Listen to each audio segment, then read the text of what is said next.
Face from True Believers, this is Modular Media's No Prize podcast where we talk Marvel movies, comics, merchandise, and more. I am your host, Chris, a Boingo Rider Gasson, and with me, as always, in this bullpen.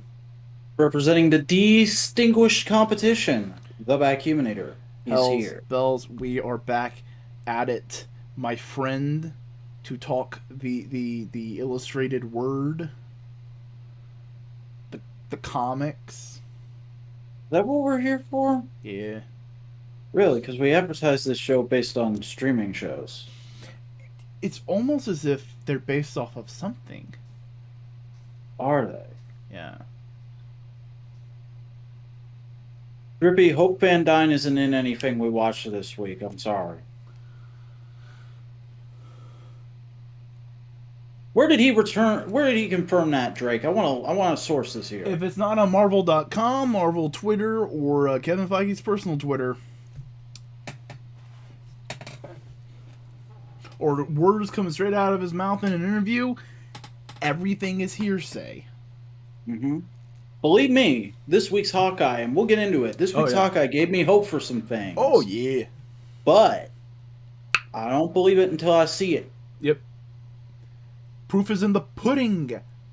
Good people. Pudding. We'll talk about all that when we get to it, though. Real quick, I don't know where else we could put it. I got a fucking nice.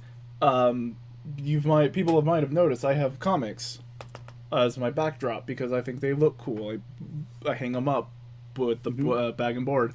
Well, I went to a Second and Charles the other day, and I found this lad for pretty damn cheap. This is my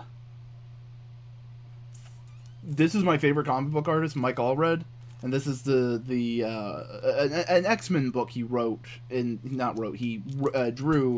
early 2000s. It is weird and goofy, and I love it, and I got it. Now it's on my wall. Thick. Yeah. You got anything like that you want to talk about, or you just want to jump in?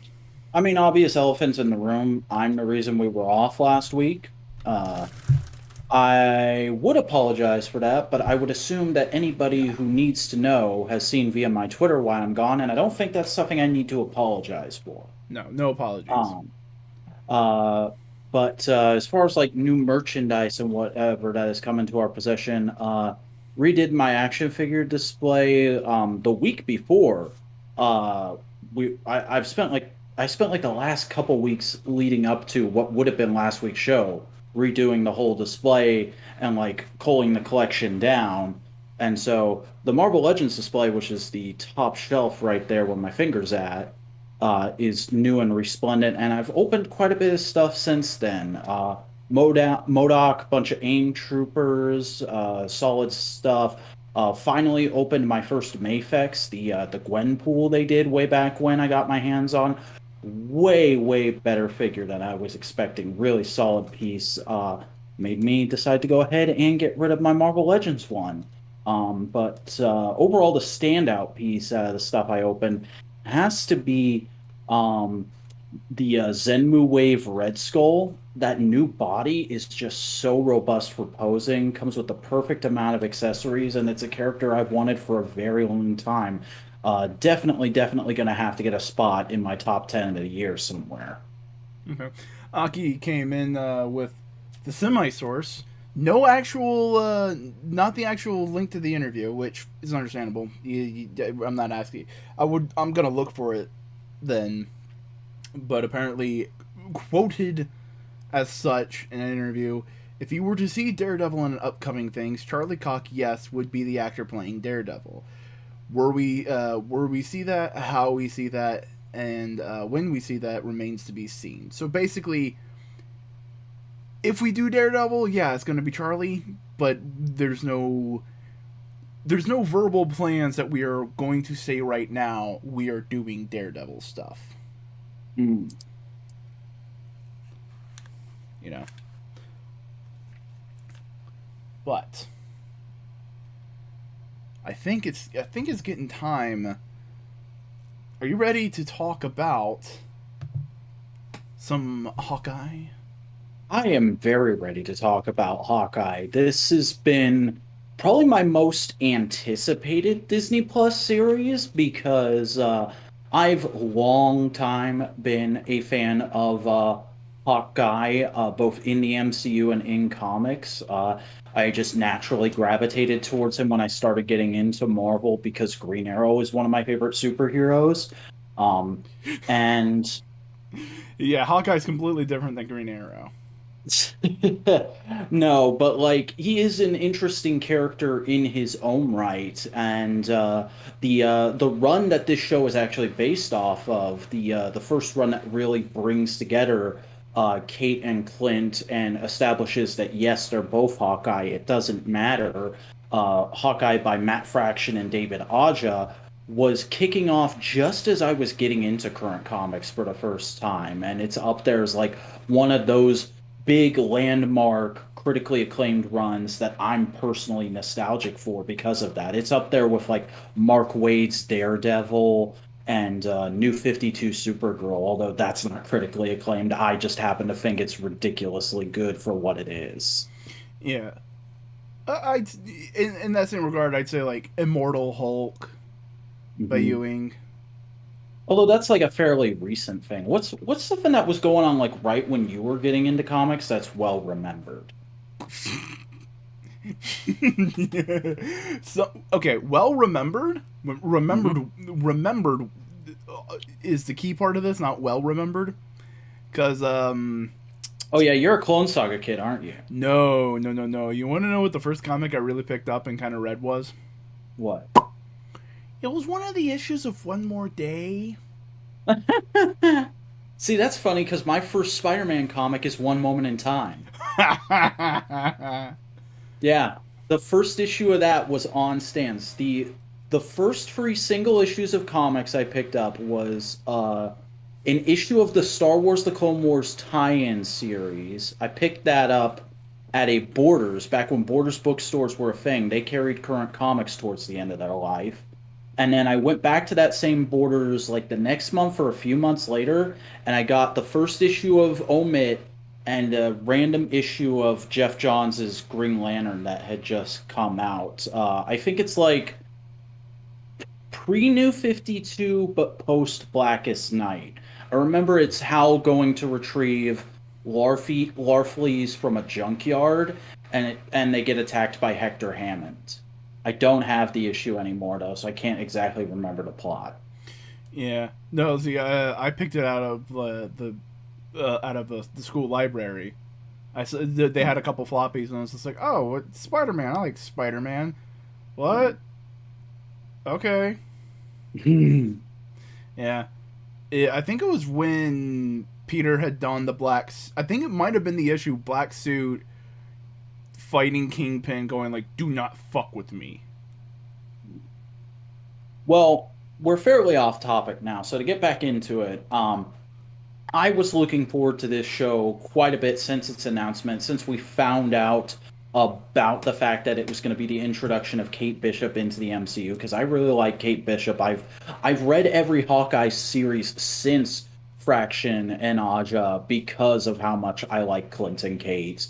And Kate actually reminds me a lot of my big sister. I like the character a lot because of that.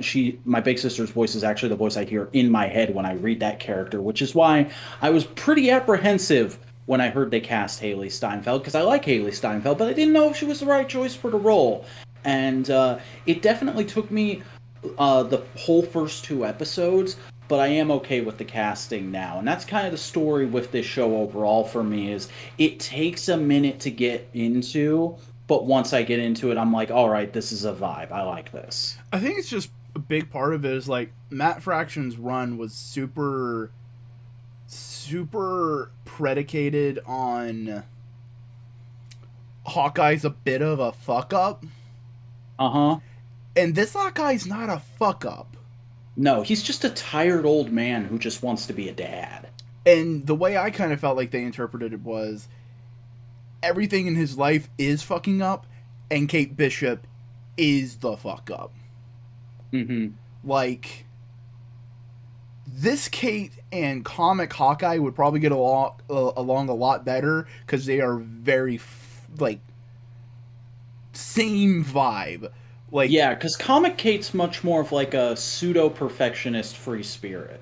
right. So like this Kate and that Clint would be fucking running around being chaos gremlins, while this Clint and comic Kate would just be running around like going like, "Oh God, how did I start this fire?" They Mhm. had a fork.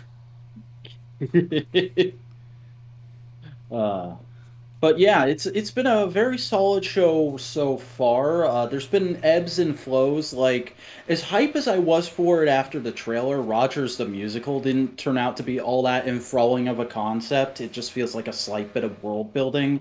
And I'm sure there's people who are probably really into it, but I did not care for the LARP scene going to retrieve the costume. It was okay. It just feels like it's kind of meant to be like one of those like, oh, Clint's the fish out of water. He's uncomfortable with all this stuff that's going on, kind of thing. But I Mhm. also like how they didn't play it as like Clint going like, LARP, y'all are weird. Why are you being so weird? He's like, oh, yeah, you're playing a game. I just want to do. Okay, I'll play along. Just let me get my thing. yeah, this is just not his thing. Yeah, Um, he and doesn't dismiss like it. there is something fairly cool to that scene, though, in that I don't know if you noticed it, but there's somebody in the background at one point who's wearing the original Hawkeye costume from the comics. Yeah, that's the thing. Okay, because in the third episode, we're just going to be bouncing around talking about the episodes, everybody. Yeah, In the let's third, just, yeah. so spoilers abound. In the third episode, Kate was going like, "Oh, you're branding," and she drew a little doodle of the classic Hawkeye costume, going like, "Here, this will make you look cool with the hawk wings and the H." And Clint's going like, "No, that looks ridiculous." That really rung to me of like mid 2000s. No, or What would you superhero. prefer, yellow spandex? Yeah, it's that line. I don't like that. Like, Mhm. yeah, the original Hawkeye costume is ridiculous, but we get to say that, not the people making it. Yeah, I would have felt that way, but honestly, when he said my wife would divorce me if I wore a costume, that got a laugh out of me. That's a good line. It's a good line. It's a good line at the expense of a design that actually means something, you know? Hmm. Uh, but yeah, I really dig all the characterization with Clint and him being a dad in this. Just to bounce into that for a second, because that's one of those things people always rag on Age of Ultron. Age of Ultron is a fantastic movie in my opinion, and like it's the thing that made MCU Clint click for me because he's like barely a character up until that point. But once you get there, it's like this is a very different character from 616 or even Ultimate Hawkeye, but it's a character I like and I can get behind. Mm-hmm. And a lot of that is played with here. Like I like him being with his kids in the hotel room. I like seeing him kind of fathering Kate at various points and also just being exas exhausted and exasperated with various things throughout the show. And just seeing them incorporate little things from the comics into that characterization, like him having his hearing aid. The way they deal with that in this show is brilliant, I thought. Oh yeah, and it's a thing. It's like that's the thing people have been complaining about with Hawkeye for a while. Is like Hawkeye in the comic is deaf, and that's really cool, and they should do that in the movies. Bad movie with a good Hawkeye. Okay, here's the thing. It is it is a it is a bad plot with good scene. No, it is there's a level of it like the It's a the it's framework, the a characterization's good. It's the it is purely I Spider-Man think just modeling. dialogue cuz like you can understand the characterization of Steve and the dialogue of Steve. There's two different things.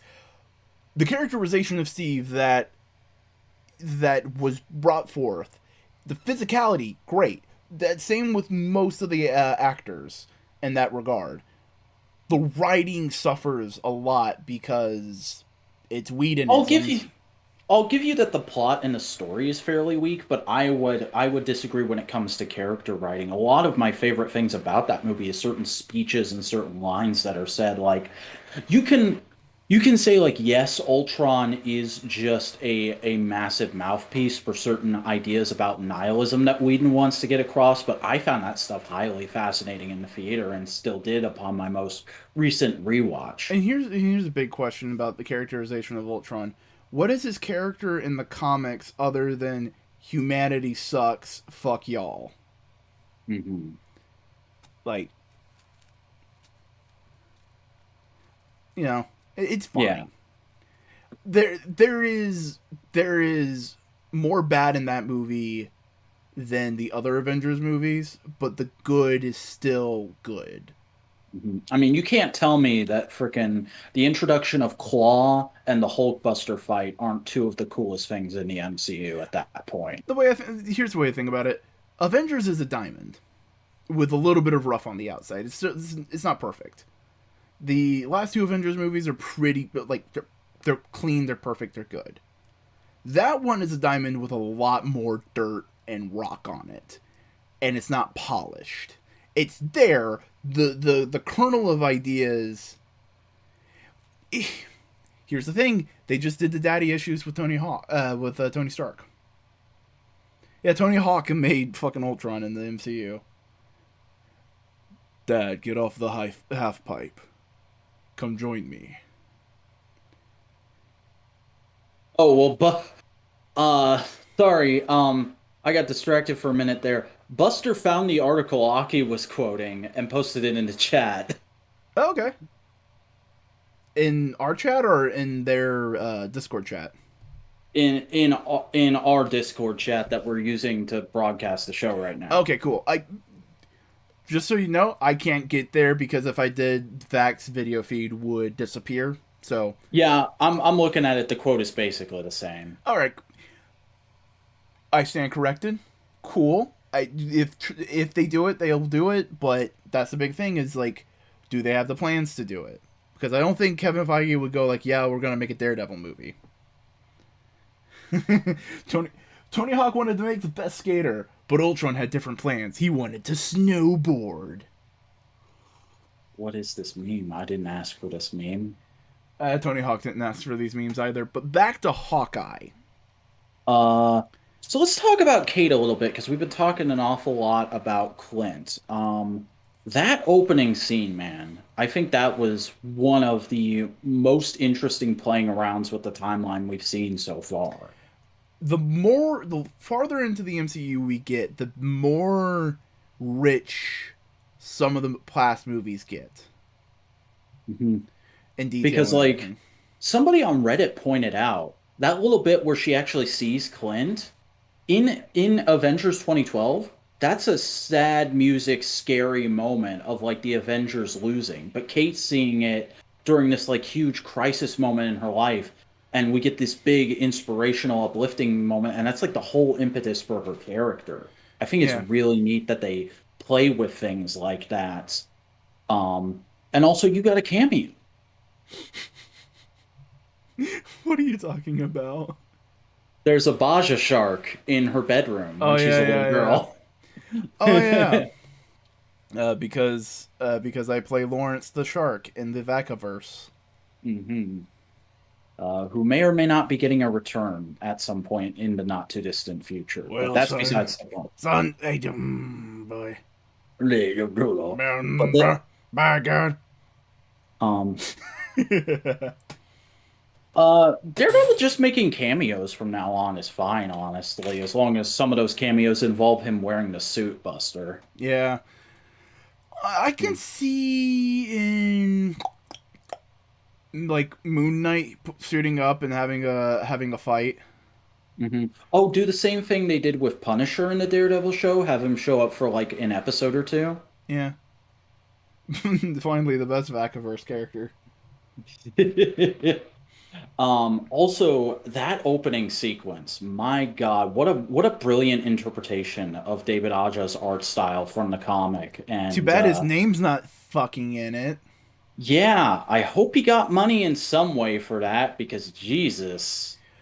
He Matt had it. Fraction's a producer though. Yeah, of course his name's gonna be fucking in the fucking everywhere, but like, come on, like, I know the writing gig is the more prestigious looking title, but Yeah. the writers do just as much work. It's collaboration comic books. Fuck off, Hacky. Boingo would fit right in with the tracksuit mafia with his aesthetic. Yes. Oh my god. My utter delight when I saw the tracksuit mafia in this show. Cause like I had only seen set photos of Haley Steinfeld as Kate, so I didn't know who all was gonna be in the show besides Kate. And when the tracksuit mafia showed up, when freaking Swordsmaster showed up. Oh my Swordsman. god. Swordsman, yes. My apologies. Um, Swordsmaster is from Shanghai. mm, He's Chinese, yes. and he's probably gonna Uh, be Iron Fist soon. and I mean, like, it was very predictable. Like, if you're doing Kate, obviously Pizza Dog is coming in, but their handling of Pizza Dog has been just so fun. Hmm. Mhm. It's like they understood we can't do things exactly how they did it in the comics, so let's try and just keep the spirit as close as we can and fit it into what we're doing. Yeah. Um, like instead of Clint just being an old, kind of lazy, out of touch superhero.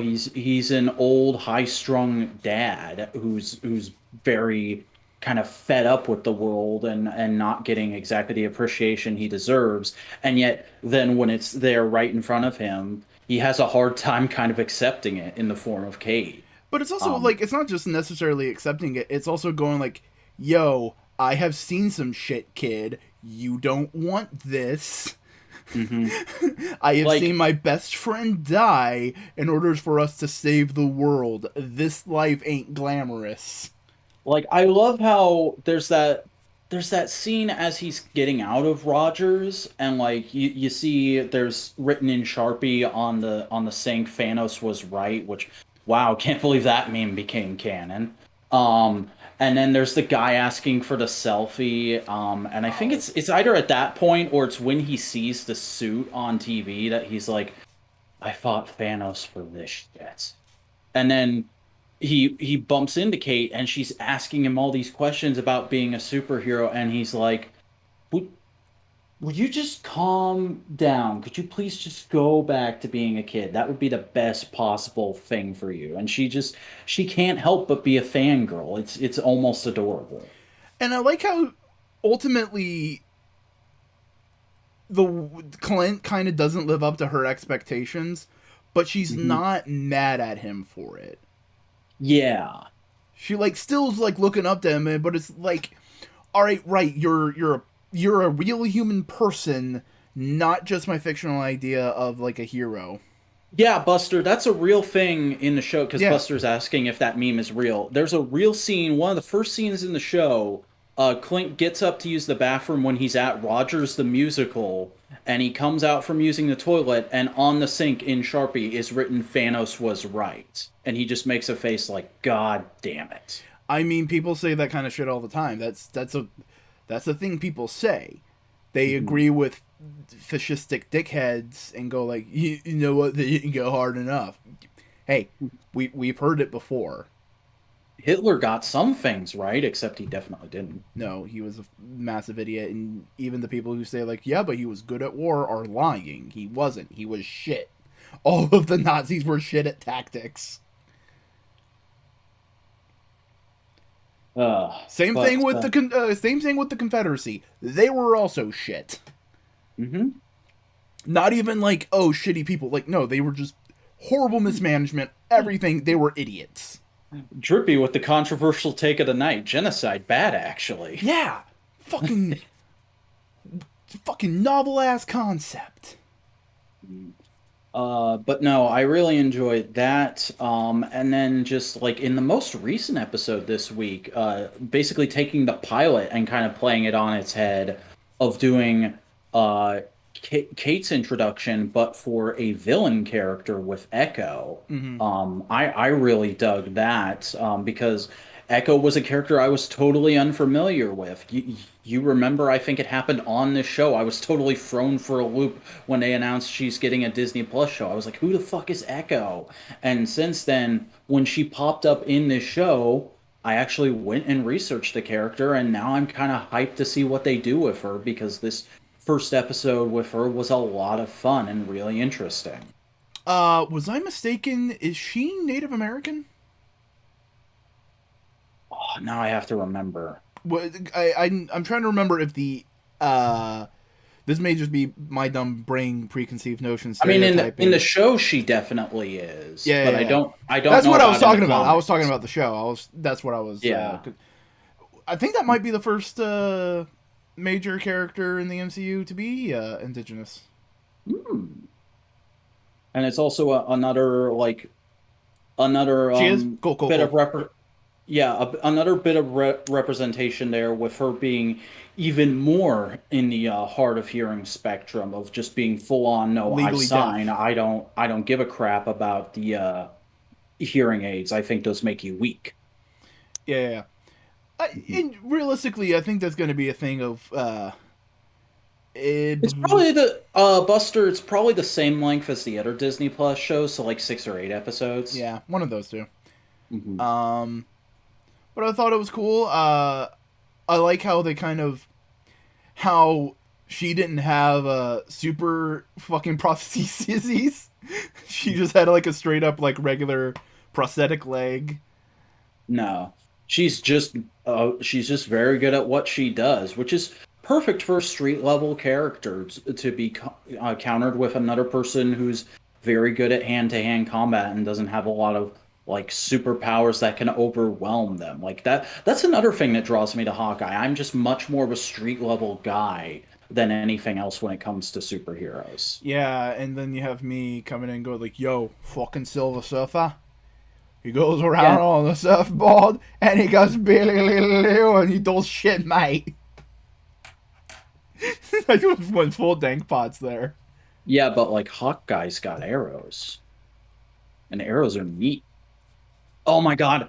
Oh, I have to talk about. They freaking adapted a sequence from the comic wholesale this week with the trick arrows scene in the Oh, that's car nice. chase. Yeah, that was wonderful. Especially when they have the little joke of like, "No, we're not stealing that car." And and the camera pans over and it's Clint's actual car from the Matt Fraction run. uh, Uh, that was a lot of fun. I also just really dug the relationship that Echo has with her handler underling guy. I interpreter. thought, yeah, I thought that was pretty interesting, and like all the allusions they do to bigger organized crime with her. That has had some rumors flying around like crazy, which Oh, yeah. I guess we can go ahead and get into. During one of the flashbacks, a hand caresses her cheek, We'll talk about the Pen and Particle arrow in a moment, Aki. We're talking about the rumor, the yeah, speculation real quick. and her dad says that her uncle will pick her up after what is it at? She's at like a boxing lesson. No, not boxing. It's like taekwondo, karate. Hmm. Yeah, and like a very pale suited arm comes out from off screen and just caresses her cheek. Uh, and a lot of people have gone, oh shit, was that Vincent D'Onofrio's hand? Are we getting Kingpin in the MCU finally? And if that is what that is, hey, that's great. That's totally in keeping with the character from the comics. That allows us to start sort of backdoor bringing in Daredevil back into the MCU canon, and that's awesome. The only thing I would be opposed to is the rumor going around that they're gonna have him wear a fat suit and also CGI him to make him look even bigger. I don't know where that rumor came from, but that sounds absolutely preposterous to me. He was a fine size. I wouldn't mind him looking a little beefier because I love giant wall of muscle Kingpin. Because Yeah. in the Daredevil show, he is I am old man strong. Hmm. Yeah. Morbius cinematic universe. God Oh damn it. boy. But no, though part of me goes like, it can it be Kingpin? Because part of my brain goes like, that feels like a little too low level for Kingpin to do. Like, yeah, Kingpin in the Daredevil show was pretty like trying to be a Restrained. nice guy strained. But would he really go pick up the daughter of one of his underlings? Like, I don't know. Does that sound like Kingpin to me? Maybe this version of Kingpin, but Yeah. And there's also the thing that at one point in the same episode, Clint was explaining the tracksuit mafia to Kate, and he's like, "Oh, they report to a boss. Like that lady's boss has a boss, and he's somebody you don't want to mess with." And I think that also fueled the fire a little bit and there was also the because it. fact that their little headquarters in the flashback was called Fat Man Mechanics. Hmm.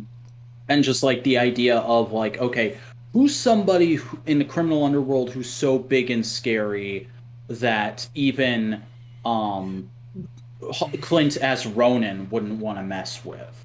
Here's the thing, Buster. You joke about that, but I was just thinking like, what if it's not Kingpin? What if it's someone like Hammerhead?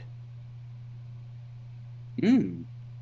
Yeah, if they did like one of Kingpin's comic book henchmen, because like they can always say like, oh, yes, they're the boss of these people, but they have a boss above them, so it could still be Kingpin, but we just don't see him in this show. Yeah, Drippy, watch the MCU things that you're interested in, because everything will just if it's relevant, it will explain it what you need to know. Hmm. Just like comics. That's why you can start with any comic. Yeah. But part of me goes like, maybe that was Kingpin, and the whole uncle line is a misdirect, as in like Kingpin wasn't gonna come pick her up, but Kingpin was there to go do a meeting, Hmm. and then her uncle's gonna pick her up. Different kind of thing. So it may be Kingpin. Yeah. So there may be that kind of thing. Um, But yeah. like, oh man, what a great like post credit scene reveal for this show would that be? That just like she gets the tracksuit mafia is taken down and Echo narrowly escapes, and she reports back to Kingpin, and he's like, "Well, you failed me. Now I'm going to ship you off to your own Disney Plus show." Yeah. You know what? I just had a thought. This is pure speculation. Not even speculation. This is pure like fan thickery. The Hawkeye comics kind of starts with Hawkeye buying the building. Yeah, What if because in Kate because buys well, the go building ahead. at the end, and she Hmm. needs a lawyer, and we don't see him, but we see like a little thing, a card she's gotten somehow that says Murdoch and Foggy, Hmm. Murdoch and Nelson. I mean, Yeah. That could be neat. Because for those of you who don't know, the whole conceit of the Matt Fraction run is that Clint buys an apartment building in New York as a place to stay, and it turns out it's a former mafia building that has something in it that the tracksuit mafia wants back, and that's the overarching plot of that run. was the Um, same place where the penthouse of Kingpin and Daredevil show. mhm. True, but also That's they oh reuse man, we sets. haven't even talked about Kate's family that much. Her mom seems naive but nice. Hmm. But she's also like very different from comic book mom. Like Kate's family is wholly different in the comics from the way they're presented here. Like I don't 100% believe that her dad is dead. I think that could be a big reveal at some point that he's still alive.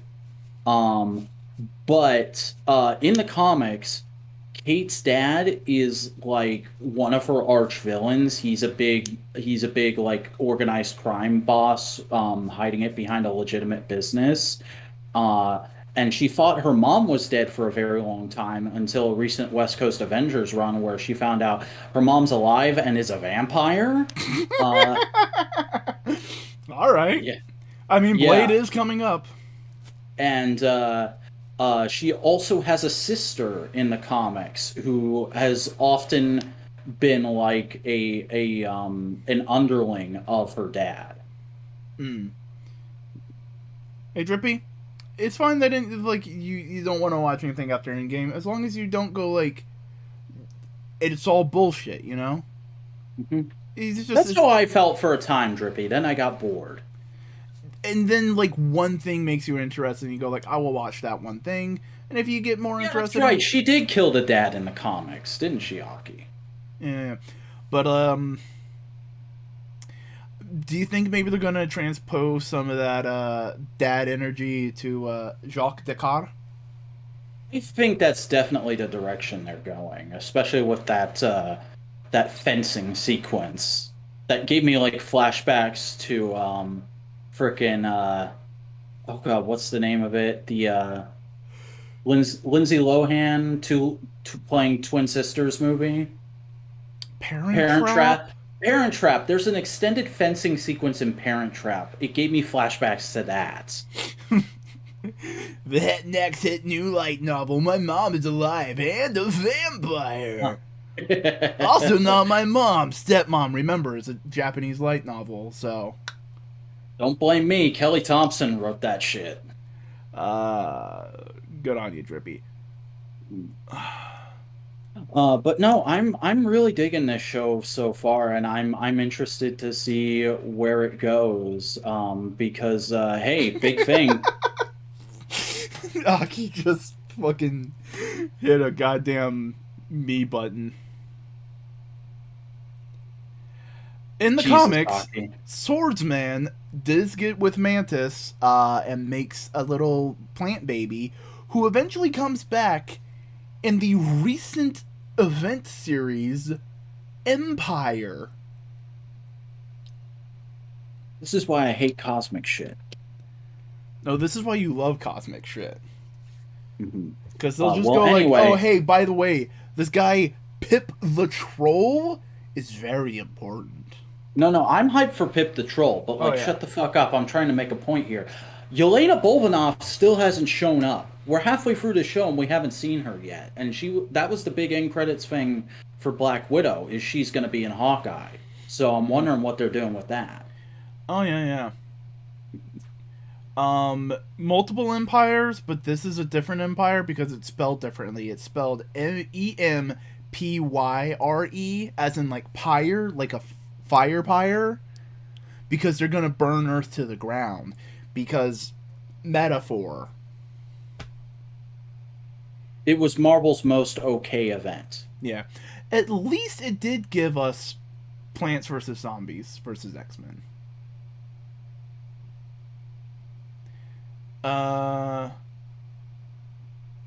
There's different kinds of Kree.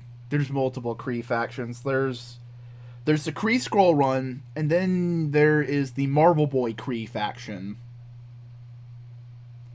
And you were right. Garn did work at the BBC, but this isn't us simping over trash takes, boys. Keep it on topic, or I'm gonna put you in timeout, Drippy. You've been really good this podcast, Drippy. There's the horse ones from Power Pack, who gave the Power Pack kids their powers. Is there anything else we need to say about this show? The fight scenes are pretty good. Yeah, fairly solid stuff. They're not the best mind-blowing. choreography there's been. Not mind blowing, but they're solid. They're doing the job. Yeah. I like the. I hate to put it this, but like the cinematography is. It is dynamic Standard? no, it's more than standard. There's more intent behind it, but it's very subtle. It's a vibe. Yeah. Fuck off, Buster. We'll talk about what we want. Are you looking at the topic list, little boy? Little girl? Little them? Little thems. Mm-hmm. Little days? Little days? That's my new SoundCloud rapper name. Do not steal. There are. Okay, here's the thing, Aki. I say episode 1 and 2 of Hawkeye are better together. It's good that they put them both out at the same time, because I think if they had just put out that first episode, a lot of us would have been sitting here going, "What the fuck? Clint and Kate don't even meet in the first episode until like the Oh, you mean the last fight? 2 minutes." No, Aki was talking about the fight cinematography. Choreography. Yeah, I can get it. I can understand that. I can understand that opinion. I do think 3 picked it up with the car chase. The car chase was Yeah. very nice. The car chase, unless something amazing happens in the finale, I think the car chase is going to be like the standout sequence from this show. As it should be, because it was one of the standout sequences in the first couple issues of the comic. Mm-hmm. I also like when they were jumping off the bridge and they did the dual fucking the thing from the Avengers, and it was nice. Yeah, that was badass. It was cute. Mhm. Also, just like overalls, the thing that Mario wears. I'm feeling it. I'm liking it. It's not exactly the Clint and Kate I fell in love with, but it's a good adaptation of their relationship into the MCU. I understand that, bud. Warehouse fight was the standout scene. The warehouse fight was pretty good too. That was neat. I think it's an inspired choice to have the villain layer be an old KB Toys and not be the Joker. Mm-hmm. Yeah, but no, like, man, how has a Batman movie not done that yet? Like, the Joker's always just hanging out in like shitty warehouses or like posh apartments in the movies. They've never like put him at a carnival or in an old toy store because they want the Joker to be fucking serious. You can have him be serious and have him be based out of a carnival. Play the fucking Arkham games. Yeah. Or read fucking Killing Joke instead of just saying you really like it, you goddamn plebs. Yeah. Read more. No, here's the thing. Don't read Killing Joke. Read other Joker stories. Read Going Sane. Read Lovers and Madman. Yeah. Here's the thing. Batman needs to be a little bit serious, but it needs to be like taking himself seriously. Think about Brave and the Bold. That Batman took himself seriously. The overall tone was wacky and fun, but Batman never was like, I'm a weirdo dressed in a bat suit. No, I'm fucking Batman, defender of justice. I mean, that was the whole joke of 66 was Batman and Robin took their mission very seriously, but they were in this insanely absurd world. Mm-hmm. The Batman does look sick, Buster. I'm very excited to watch that cartoon again. Yeah, the Batman's solid. That Joker was also one of my favorite Jokers just because it feels so different. Yeah, that's like my childhood Joker, honestly. I think of that one when I think back to little kid days more so than I do Hamill. Mainly because I didn't see reruns of BTAS until I was like 10 or 12, that kind of range. Yeah, see, it was Hamill for me, not mostly because of the animated series. The movie. Okay. Not because of the animated I know series. You meant the movie. I was joking. You know what it was that cemented that Joker for me? It was the Batman Beyond straight to DVD Joker movie. Yeah, that was actually one of the first Timverse things I ever saw. So like that is a very cool thing to me as well. I don't think Frank Miller did the Joker bad. I think it was just a very specific take of the Joker. Miller's take on the Joker isn't bad. It's just the influence that it's had on successive versions I don't like. Like, I hate how so many modern interpretations are obsessed with the idea that Batman and Joker are in love with each other. No, like that Batman and Joker can be that way, and some Batman and Jokers can have an homoeroticism overtone, but not all of them should. And like, yeah, some Jokers can be anarchistic. They are not anarchists. That is a specific philosophy of political thought. But like, some Jokers can be absolutely fucking insane asshole idiots with knives going like, I'm gonna fucking cut you.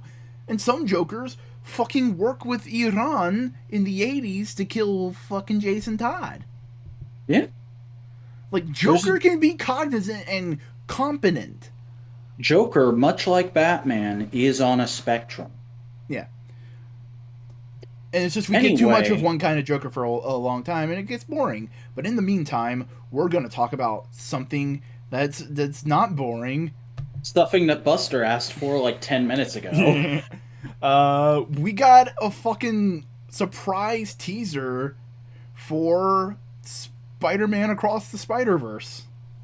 Which is a thing. I knew they were making a sequel, but I hadn't heard the title, and also I had no idea that it's a two-part thing now, apparently. I like how they're not trying to go like, oh, this is Spider-Verse Part 2. No, it's like, no, there's Spider-Verse, and now we're starting a thing that's specifically meant to be like a duology.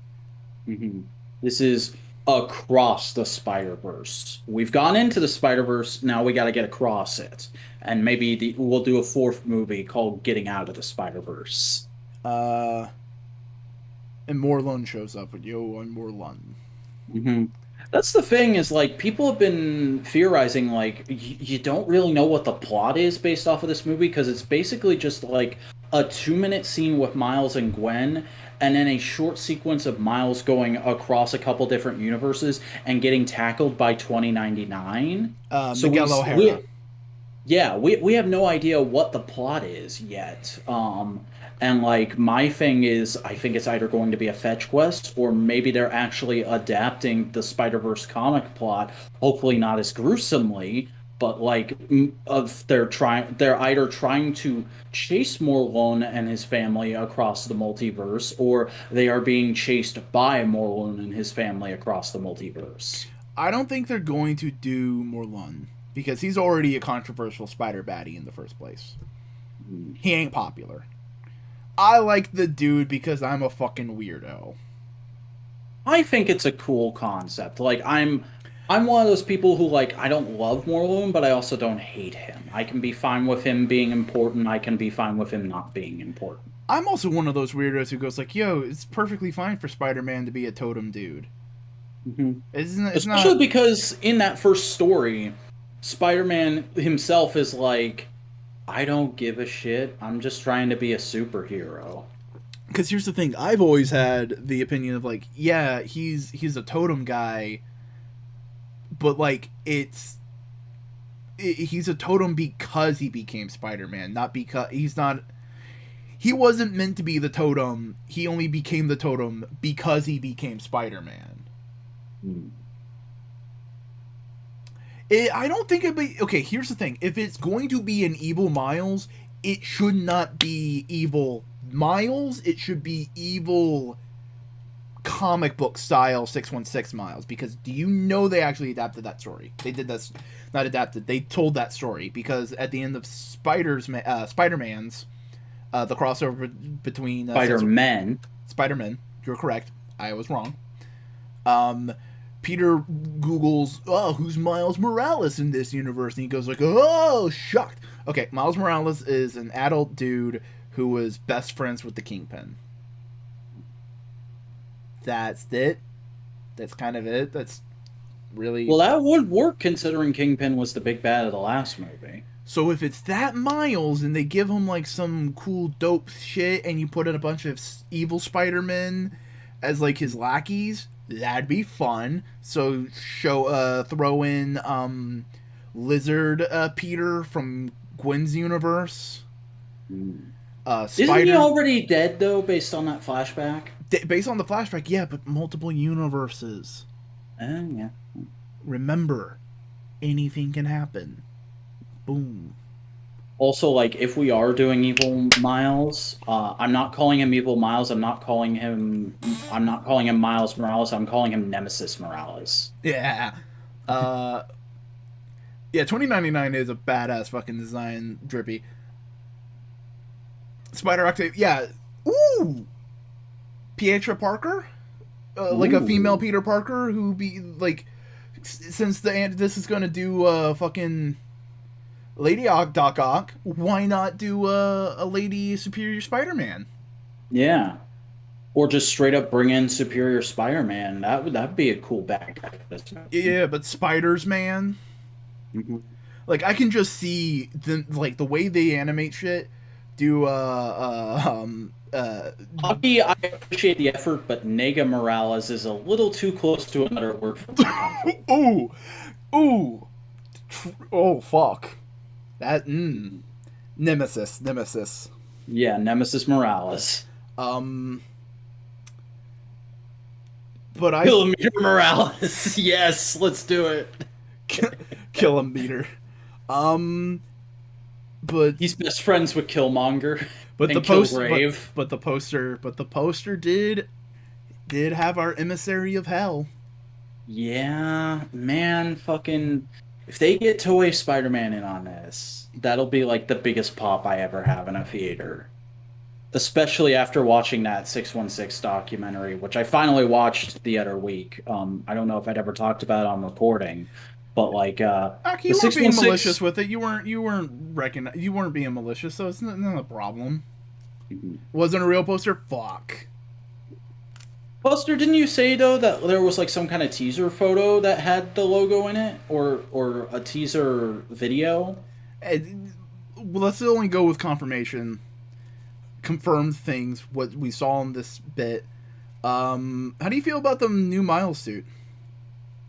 It's fine. A little plain. I definitely do miss the webs, but I understand there's not a lot of choices when it comes to Miles suits, and you gotta keep changing it up so you can keep making new toys. Mm-hmm. Giant robot fight with Morales. Yeah. You know what? I wouldn't. You know what would be cool? Instead of doing that, have it be a giant robot fight, but it be like Giant Robo, the classic Tokusatsu with the boy on the side of the head. Yeah, Johnny Sacco and his giant robot. Yeah. Peter, Superior Spider Woman. Oh, here's the thing. You know that would happen. Peter's already a harem pro tag. Mm-hmm. But make him an Otome pro tag. Make a Peter Otome pro tag. Isn't Peter just like Peter's normal nerdy design? Isn't that just like a male version of Velma from Scooby Doo? And don't people already fetishize Velma to a ridiculous degree? Yeah, but here's the thing. Masculine lusting takes on different forms in different ways. It's weird.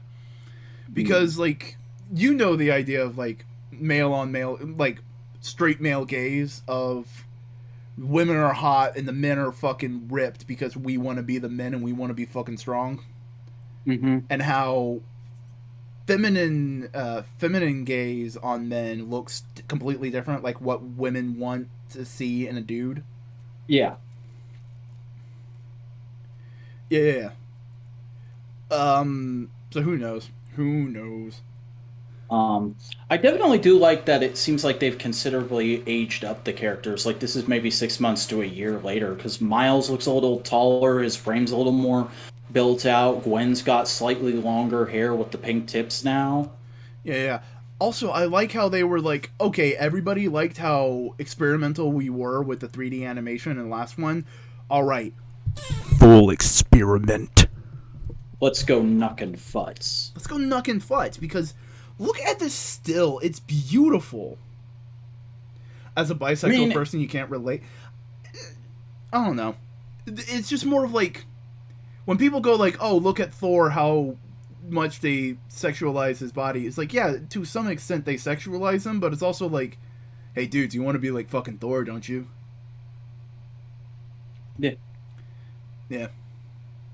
I mean, like, I'll admit the aesthetic they're going for now is a little far off for my taste, but it's still neat that they're willing to go to places like that, in my opinion. Wait, a quick question. What is that sound effect?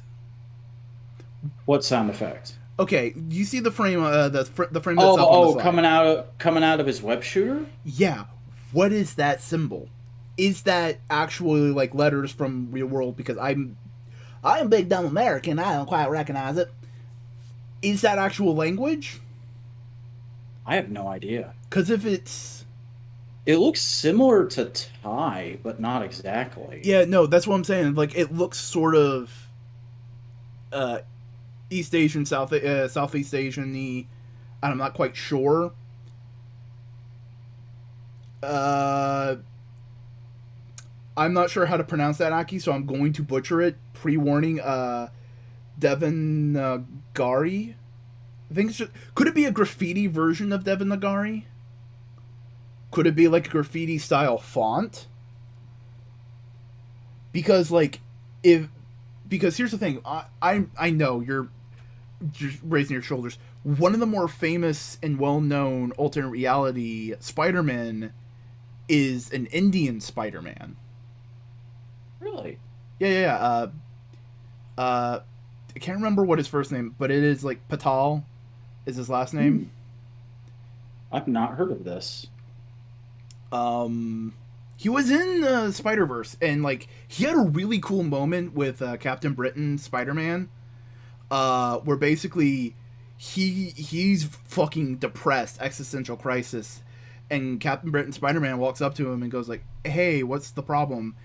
And he just points to Peter Parker, 616 Peter Parker, and goes like, "That man had an Uncle Ben who died, and his name is Peter Parker, and we both have spider powers." I'm starting to. I'm starting Buster to. Sis. Go ahead. Sorry. Yeah, I'm starting to feel like I'm a copy of him, and I don't know how to feel about that. Oh, I may have just misremembered the name. That's probably the right name, Aki. Because Well, it is an Buster alternate. says, get the electric company Spider-Man in on this. Hell yeah! Why not fucking get Weird Spider-Man? Hit Hostess Fruit Pie Spidey. He's dead. No, he's not. Shut up. He's fine. He's totally fine. Um, but like it was a really kind of like vulnerable moment for that Spider-Man, and the Captain Britain Spider-Man was like, "Kid, I'm part of Captain Britain Corps. There's 1,000 of us, all from different realities, all with the same face. It doesn't matter if you are a copy, or if you're a derivative, or if you're something else. You are you, and that's all you can do. That's just be the best you can be." And it was just like, that's a really kind of interesting thing and all that kind of stuff. Okay. Sony's working with Marvel MCU on doing stuff. They're not going to bring in Tom Holland MCU Spider-Man. But do you think we could get post-zombie with the cape Spider-Man? Oh, that'd be cool. That'd be fun. Like a camp. I wouldn't say like for the whole movie, but like he shows up at the end with the cape flying in and goes like, "You can fly? Yeah, yeah, don't worry. It's the cape. It's the cape, guys. I'm still Spider-Man." What world By the did way, you I come think from? that guy is officially called Zombie Hunter Spider-Man. That's dumb because he didn't hunt any zombies. He just ran away from them. I'm just telling you what the toy packaging said, bro. I know, I know. But yeah, no, 2099 looked great in this, though. He looked big, buff, We mean. saw him for a fraction of a second, but it was recognizable as him. Oh, yeah, yeah, yeah. Oh, I hope he explains his backstory and it's just the most 90s ass cyberpunk bullshit, and everybody just looks at him and goes like, that is the most edgy, pretentious shit I have ever heard. The animation just turns into Uh, oh oh god. no! Oh my god! Okay, so someone made like a little video edit. Some of the music when Miles and 2099 were fighting sounded like Spider-Man Unlimited's theme. Hmm. Yeah, I definitely do. I can definitely pick that out in my mind. Uh oh, when they're now I remember the reference I was going to make. When they're explaining 2099's backstory, the animation style should just turn into like original Deus Ex for a minute. Or Aeon's Flux. Hmm. This super 90s edge. But here's the thing, I kind of hope the 90s Spider-Man shows up. Who the fuck sees blue and red and thinks Venom? Yeah. I don't know. 2099 just looks dope. Um, I'm excited for this. I'm excited to see what happens. I'm excited to see all the Spider-Man. Mm-hmm. But this is kind of all we have to go off of. It's exciting. The animation looks beautiful. Yeah, it's a very quick little thing, but it's cool. And Yeah. totally caught me off guard because I was literally the way this I found out about this. I was just bombing in on Discord on Buster's server to kind of make fun of them for a second, like an hour before components last night, and like 2 minutes after I came into the call and people had figured out that it was me. The trailer dropped and Buster started flipping out, and then we all started flipping out. Huh. You know, you're Like I that's an had no interesting idea it was tidbit, popping. Buster. Oscar Isaac and Haley Steinfeld both being in an animated Spider film and the MCU. Because That's Oscar true. is flickin' flackin' Moon Knight. Yeah. And is he voicing 2099? I Is think that so. it? I think I think he Okay. voiced 2099. He voiced 2099 in the last movie. Mm-hmm.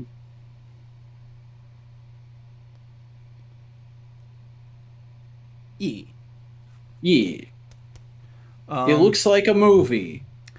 Yeah. And it looks like it's gonna be a Spider Verse movie that dives into the weird, dumb multiverse shit as that I like.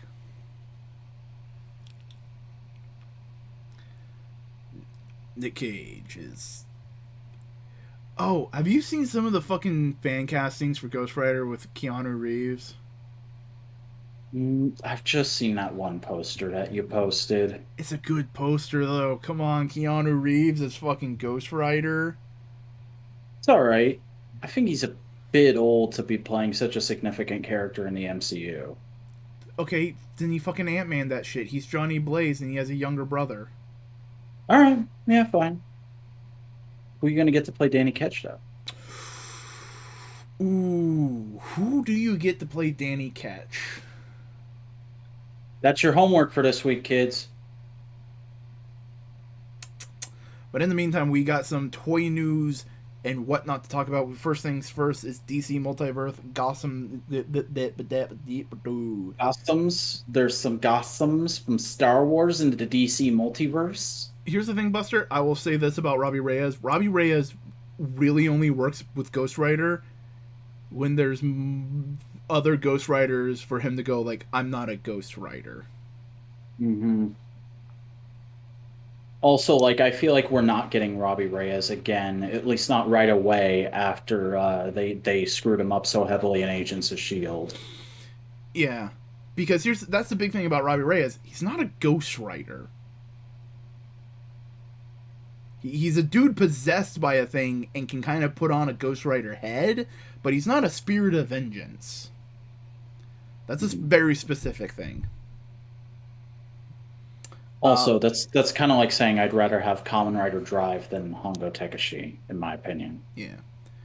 I mean, don't get me wrong, I love Tamari, but he's no Hongo Tekashi.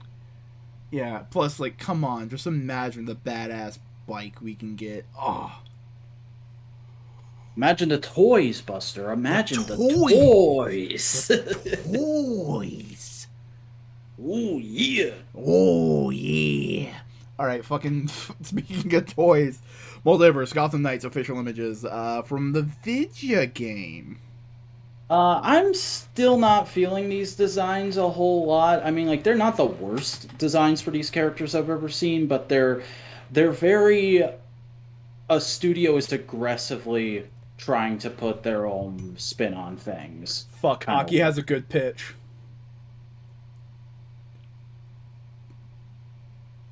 Daniel Radcliffe as Danny Ketch. And as a younger brother of Keanu Reeves.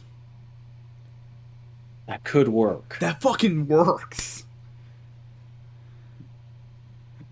Oh. Yeah. When the MCU will have more bike stunts than the last few modern What do you mean series. when? They already do. Do you not remember Civil War? Don't worry, Ano's gonna fix it. He'll get the tally back up. Yeah. Yeah, no, the game looks like it's trying. I'm Mhm. gonna be completely honest. This game looks like it's gonna be DC's Avengers. Yeah. And I mean, like, it's just hilarious that freaking no, go back. We can't pack guns in with our figures, so with this character that should have guns, we're just gonna give him finger gun hands. Oh my god. Warner's, what the fuck?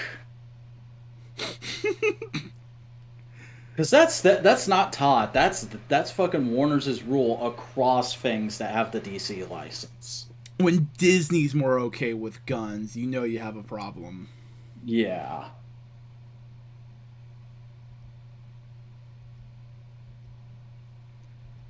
Batgirl looks okay. Yeah, that's a like there has not been a bad Batgirl design in the multiverse line. Granted, they've all been Barbara Gordon designs, and I'd like to see some other Batgirls get more time to shine, but those have been decent. And I feel like because this line has been so focused on like current upcoming stuff, I think next year might be when we finally see like a Cassandra and a Stephanie, because I feel like if Batgirls blows up like people are hoping it will, yeah, that's a really bad Tim Drake. He looks like he listens to the fucking Cure. Yeah. You probably have seen this episode of No Prize Aki. We talk about the same toys often because they get more information. I don't like how Well, thin that cape is. no, that's stupid. He might as well not have a cape. Um, but yeah, I feel like figures that are highly likely for next year in Multiverse, because of how successful the books have been or are poised to be, I feel like we're going to get another Nightwing based on the current Tom Taylor run. I feel like we'll get a Supergirl Woman of Tomorrow figure, because how's Todd gonna pass up the chance to do another figure that comes with a sword? Um, and we might get Batgirl's figures. I You, feel like if that book does well, we'll get those. And also probably a bunch of stuff tied into Tynan's really stupid Batman run. But uh, Poncho Man. but up next we have Batman 66 Riddler and Surf's Up figures. They're in that classic. Are these actually articulated, or are these still semi 5 point? This is the 5-inch line that has like elbows and knees and ankles, but like they look like they might as well be 5 points. No, we have not gotten a John Kent Superman in Todd McFarlane's multiverse line yet, Buster. But But this is Boomer toys for boomers. yeah, and also it's more retread. We already have Surf's Up, Batman, and Joker and Riddler from the Mattel line. And it's like, I get it. You got to get the capital up. You got to do the heavy hitters to get this line going. But like, where's some characters that we didn't get in that Mattel line? Where's Egghead? Where's King Tut? Come on, give me some oddballs. Yeah. Where's Eartha Kitt Catwoman? Ooh, that'd be fun.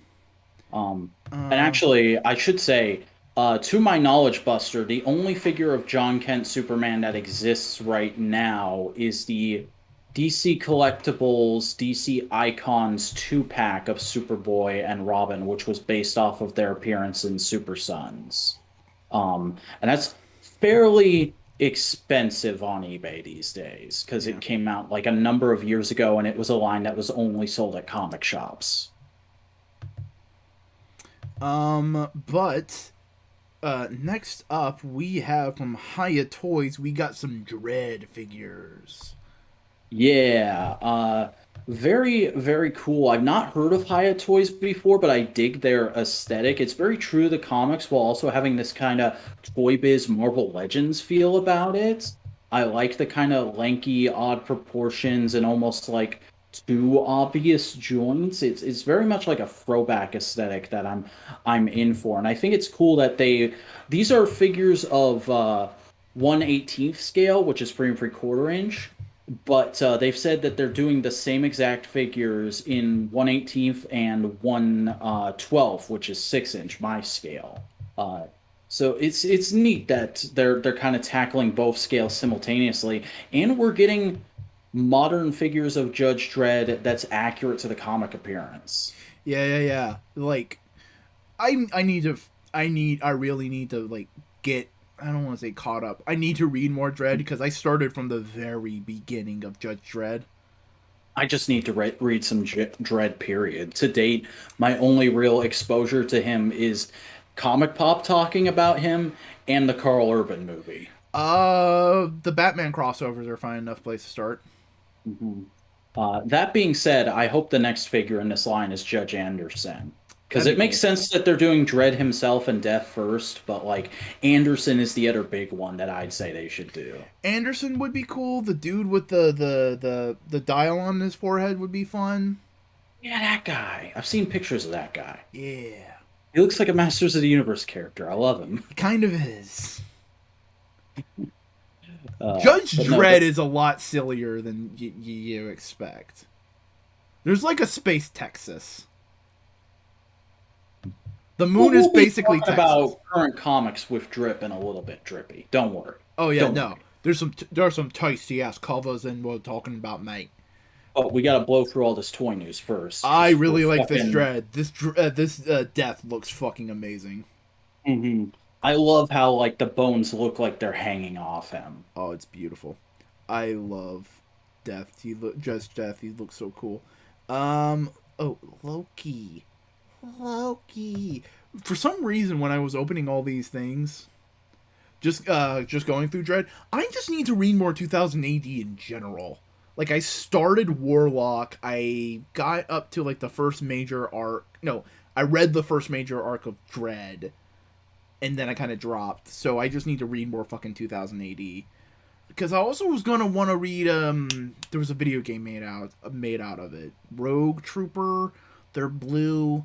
His friends are die and they get turned into his gun and his helmet. Okay. Yeah, it's fucking British comics. Where the fuck do you expect? They're British comics where we got Alan Moore and fucking Grant Morrison. I don't know what to expect. Those fuckers made asterisks. Yep. Loki Hot Toys Yeah, they're doing the President Loki from that one episode. Really, really cool. and Gator Loki. Yeah, that's a nice pack in. Uh, I don't know if this is a Hot Toys that would particularly entice me, but I'm sure there's a lot of people who are very, very excited for it because it's just such an iconic look for Loki at this point. Even though technically it's never been worn by a version of Loki that people are super into. Oh, oh yeah, yeah, yeah. Read Dread. Dread's fun. It was fun for what I was read. Oh Yeah. yeah, no, it's a very it is that face is a little uncanny valley. It's also just like a brilliant expression for a Loki figure. Oh yeah. The one thing though that I can see being a possible complaint, What's up? it is only the distress jacket. You do not get a crisp, clean jacket for a regular President Loki. True, but like that is how he appeared in the show. Yes, but if you kind of want him to be like a semi-universal President Loki, Hmm. oh, you get a bat. Like these are some pack-ins. This is like It's a deluxe package that you can purchase. I think it's like an extra $100 for all that shit. that's nice. Mhm. I mean, it's not a bad package. Yeah, it's all cool stuff that all ties into the show, but like I would not pay that much money for all that No. extra tat, as Ashens would call it. See, that sticker pack is like $3 on Marvel website. Yeah. Like the badge is cool. The lanyard thing is cool. The Replace the notepad. creepy head with Kimberly's creepy smile from Lightning Collection. Drake, why do you hate my sanity so much? I'm not doing that. Jesus. Also, it's a Um, completely different scale. yeah, yeah, and it is a different Loki. It is not Yeah. our new Loki because the No, Loki in he's Loki. in that show. This is an alternate universe version of Loki that shows up for like 10 seconds. Yeah, And even then, the Loki we follow in that show isn't the Loki we know from the MCU for as long as period. It's a weird offshoot of Loki from Endgame that disappeared and did a thing. So it's a brand new version of Loki. Yeah, like the Loki we saw die at the beginning of Infinity War, that's the Loki we know and love. Loki does have that canonical death still, but the Loki we follow in the Loki series is a different character that splits off. It's wibbly wobbly timey wimey. Yep. We got a Nendoroid. We got a little Wolvie boy, which I'm surprised we don't have more. Yeah. Nendoroid is a line that I'm always like really interested in because it's just so different from anything I collect, but like I don't know if I'd ever buy it. I think the closest I've came is when they did Penny Parker from Into the Spider-Verse. I had her on pre-order for a little bit, but ultimately ended up canceling it. But it's a really cool aesthetic that I think takes it's a good take on the simplified chibi aesthetic. Like it's a version of what Funko Pops are doing that I can get behind. Nendoroid Boingo versus Funko Pop Vac win. I When I love how kill I got the myself. Nendoroid. I love that. It is Wolverine from that one Exiles line. It's Baby Wolvie. You can put this in your Marvel Legends display as Baby Wolvie. It's a great call buster. I like the Sentinel head standee. Yeah, that's a cool touch. Throwback to Toy Biz Marvel Legends. All of his accessories are really nice. They're solid. The only thing is, I wish that hair came with a different face, like two faces. That Yeah, like a face, which is smiley great, face, maybe? the Frank Miller smile Oh, yeah. from That'd be that one sick. iconic cover. Hmm. Although, isn't he in the brown suit in that cover? Yeah, but still, he's in flannel. Hmm. Boingo being a V. Yo, I'm V2. I'm anime boy. Hmm. I mean, haven't several Hololive girls got Nendroids yet? I don't know. I don't track it that closely. No, I think Callie has. No, I don't. Maybe Callie has. I know. Okay, the dog one from the Ikambukum meme forever ago. Ikambukum. Buy a Boingo plushie. That's a good call buster. That's Yeah. some merch you should look into, sir. I mean, okay, real Wait a quick. minute. What am I talking about? Oh, we're pulling in this joke. I have a Boingo plushie. But no, like legit. I'll wait till you get your earbuds back in. They're backing. Go off. Legit, I legit have a fucking merchandise idea that I could probably do sooner rather than later. Not like soon, like next few months, like relatively soon instead of like 5 years from now. Hmm. You can order custom pogs. My God. And since my aesthetic is very heavily inspired by 90s vapor wavy kind of vibes, pogs fit in, but I'm also a Twitch streamer, and that's pretty pog.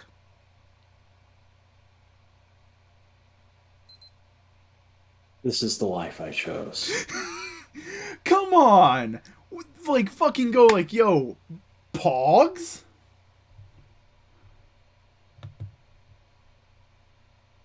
And, like, I was just thinking, like, yo, you know what I could do? Are you gonna make your Pog Champ emoji a literal Pog? Is that where this is headed? Fuck, that's an idea, though. That's an idea. Um, no, I was thinking of putting just my regular emotes on the pogs as, like, the art. Hmm. Like, talk to the artists. You know? Poggers! We're All right. mate. Um, Or laugh out because everyone in his house is sleeping. Hey, we're just a couple funny fellas. I'm trying hard not to talk too loud because everyone in the house is sleeping, Buster. Yeah, We are not the same. we are not the same. All right, we got a new toy. Vac did the bog face though. Yeah, we got a new hot Oh, toy. It's from I'm No. looking at the topic list. I think you skipped something. Did I fucking skip something? Okay, Yeah, Loki, Nendoroid, No Way Home battling version. MAFEX, Oh, God damn uh, it! It X. when I scrolled the page, it scrolled that scrolled right where I couldn't see it. Ah, So we got MAFEX, X Force, Deadpool, and X Force Wolverine, which is the gray monochrome and red accent suits. Which yeah, the Uncanny X-Force looks. yeah, which are Which is always another run that was going on right when I got into comics and have a weird affinity for. they always Like look that was my first X book. they always look great. They're great solid costumes. They're like as good player two variants for those characters as Black Costume Spider-Man is for Spider-Man. Yeah, though these are like if you here's the thing, Capcom. Whenever you do Marvel versus Capcom next, this is their alt colors. That these should be their alt colors.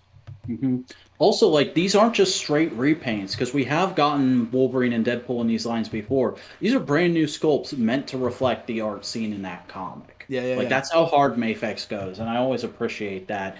Even if I definitely won't be picking these up because for my collection, I prefer to display the base colors, and I'm already perfectly happy with the Marvel Legends version of the base colors I have.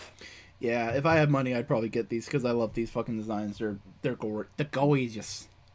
Yeah, and if I had more display space, I might. No Way Home, battling Yeah. version, Hot Toys. It's a Hot Toy Spider-Man.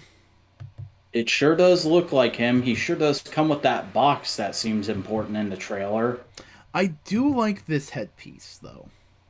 Yeah, that's cool. More Spider-Man should come with something like that. Like that's the one thing I don't like about Pizza Spidey. I know people complain about like, oh, the waist cut is too obvious and I hate the colored pins on the inside. I don't like that Pizza Spidey's alternate head is just the mask pulled up a little. I'd like it pulled up all the way or just a Peter Parker head. See, that I like this because this is a very specific Peter head. This is when he's eating. Yeah, I know, but and like that is a thing. But like for my personal taste, if I was gonna have my be all end all Spider-Man, I'd have an alternate Peter head. Also, I fucking always love how fucking flexible this toy is. Oh yeah. Like people are down on that toy these days because of how good Retro Spidey is, but it's still a banger of a figure. Here's the Like thing. This is the I perfect finally early 2000s Spider-Man. The new retro Spider is good Evergreen Spider-Man. yeah, it's like a classic Spidey. It's like a Ramita Jr. Spidey. DeMatteis era Spider-Man. Yeah. And like I've actually recently decided that I'm gonna stick with Pizza Spidey as my base color Spider-Man. And I'm thinking when it drops, I'm gonna get the retro collection black costume Spider-Man because fellow YouTuber David Display's Model Behavior was recently talking about it, and he said like you can kind of make up a cool meta narrative through the toys because of how much more muscly and well defined that sculpt is. You can say like, oh, if that's your black costume Spider-Man, that's Peter getting jacked on a symbiote. Yeah, that's cool. The accessories it comes with is nice. Solid enough. Yeah, it's a solid looking base Peter. Um, it's going to be real interesting to see how much of the movie he actually has this costume for, though, because it seems like he's got so many different costumes in that movie. Yeah, no, that's the thing with Hot Toys Busters. Every once in a while they get an uncanny face, but most of the time they get it pretty good. Yeah, Hot Toys charges insane prices, but their figures come with an insane amount of stuff, and the likenesses are so good. Like, it's not just we have the likeness because we have the rights to this movie. It's we went to the actor themselves and got their likeness rights, kind of level. Yeah, yeah, yeah. I remember being so blown away when they did the Marty figure, like the Back to the Future Yeah. 1 Marty figure, and it's like, Oh, that's Michael J. Fox. Hmm. Because as we all know, Back to the Future is one of my favorite movies. Hold on, where? It's a perfect trilogy. Oh, There's it's nothing wrong with it. no, it is a perfect trilogy. It is a good trilogy. I mean, I can understand not liking 2 and 3 as much as 1, but like I still think 2 and 3 are brilliant movies. Yeah. I got Gigawatt. Yeah, Gigawatt. Fucking love Gigawatt. Um, Let there be Carnage, Venom figure by Hot Toys. Yeah, this thing looks insanely good, honestly. I'm one of the few people who like, yes, it sucks that he doesn't have the giant spider logo, but I think they nailed Venom's design in the movies. It just looks so straight off the page the way I imagine it. The like jacked, bigger than Spider-Man guy with the crazy tendrils coming off of him, and like the half Brock face is just so aesthetic. Here's the thing. I'm okay. They tried to make up with the lightning kind of thing. Hmm. You know, it'd be It fun. looks more like it looks more like veins in the movie. Yeah, you know, it'd be fun though if they didn't do a spider. They did the fucking dragon like Null. That would be so cool, but like that movie came out before Null was a thing. Yeah, Trilogy. Yeah, fucking perfect Trilogy. But no, this Venom toy looks cool. Some neat Yeah. accessories. I love the little venom heads coming out of the tendrils. Like that's a thing that they started doing in the second movie, and I just think is such a cool idea. Yeah, it looks good. Looks solid. Looks like Venom. Mhm. Okay. What's the next thing on the Ducat? Batman. Yeah. 89. The is that Beast Kingdom? Okay, Beast Kingdom. Batman and Joker. Yeah, they're doing night films based or they're doing figures based off of the Burton film. And they look fairly solid. I still think this is a really weird scale to do figures at, but apparently it's been gaining a following a lot in the last couple of years is something I've learned recently. So like it definitely has its place, and I think these look fairly good. The Batman, I think the colors can get a little inconsistent. Like the cape looks a bit big on him, and those knee and elbow joints are super obvious in my opinion. Joker looks Uh, beautiful. yeah, Joker looks really good. He's about on par with the Hot Toys, I'd say. Yeah, I think the color inconsistency on Batman is due to the different textures. Yeah, which is just a shame, you know. Like it's either you have to have something like that, or you have to do what Hot Toys did and have it just be a rubber bodysuit that's eventually going to break down. Yeah, So but they look good. it's tough to say what's the appropriate call. Either way, it's a solid looking figure, and you know if you're one of the people who just loves Batman '89, there you go. There's a figure in a weird scale for you. God damn it, fucking drippy. Joker always has pog face. Yeah, Joker invented Pogface. And we That's got his thing. Joker invented Pogface and having boners. and then we got Hawkeye and Hawkeye. Yeah. Uh I'm very torn on these figures because fucking Dan Yoon was very clear these are super early renders, so the likenesses will be better on the final figures, but man, the likenesses look rough here. And just the sculpt overall looks very plain. True to the show, but very plain. The only thing that kind of engenders me to them is like it's close enough to the comic design that I am half tempted to pick them up to be my 616 Clint and Kate, because the actual figures of those designs from Marvel Legends are super old and super hard to get a hold of now. I'm really hoping those get like a retro card re-release sometime in the next couple months. You know what the face designs look like to me? What?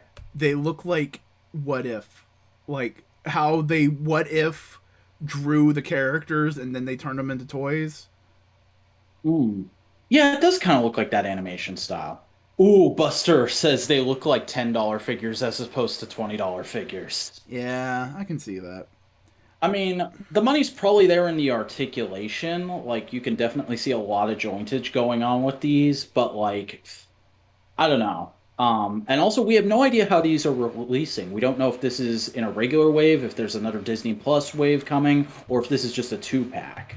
Yeah. Um, because these were just shown as like, hey, look at these during a big fucking Disney Hasbro conference that happened over the weekend, apparently. Yeah, yeah, yeah. But they look cool.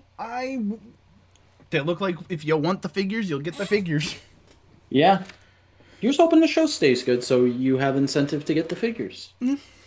Um, but I think it's time to talk about some comics. But do we want to have a little bit of an intermission first and go restroom and whatnot? Yeah, I wouldn't mind doing that actually, because I'm almost out of water, and I don't know if people noticed. I did say it when it happened, but my pizza Spidey fell off the shelf like 20 minutes ago. All right. Well, we're gonna take a quick little break. We're gonna do an intermission. So go to the bathroom, get your water, get prepared for comic talk. Ooh.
And we're back, or at least I am back. Back is still away for the moment. But in the meantime, getting ready to talk about some the comics we read. We tried to pare down the list a little bit, so it's not overwhelming. We're just waiting for Zach to show up, and look, he's not here.